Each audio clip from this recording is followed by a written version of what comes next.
అభిమానంతో రేవంత్ రెడ్డి గారు ముఖ్యమంత్రిగా ప్రమాణ స్వీకారం చేసి ప్రియమ నేత రేవంత్ రెడ్డి గారి మీద ఈనాడు తెలంగాణ ప్రజల్లో రోజు రోజుకి అభిమానం కట్టలు కట్టలుగా పెరుగుతా ఉంది.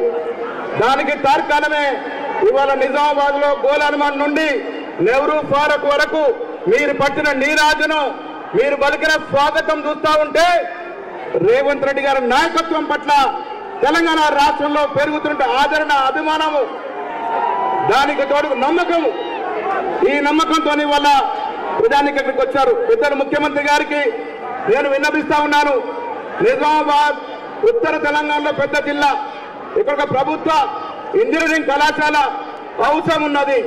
అదేవిధంగా ప్రభుత్వ ఉమెన్స్ కళాశాల అవసరం ఉన్నది. ఇక్కడ ఇంకొక ప్రభుత్వ ఆసుపత్రి అవసరం ఉన్నది. నిజాం షుగర్ ఫ్యాక్టరీని తెరవాల్సిన అవసరం ఉన్నది. విమానాశ్రయాన్ని ఉన్నతాంత అవసరం ఉన్నది.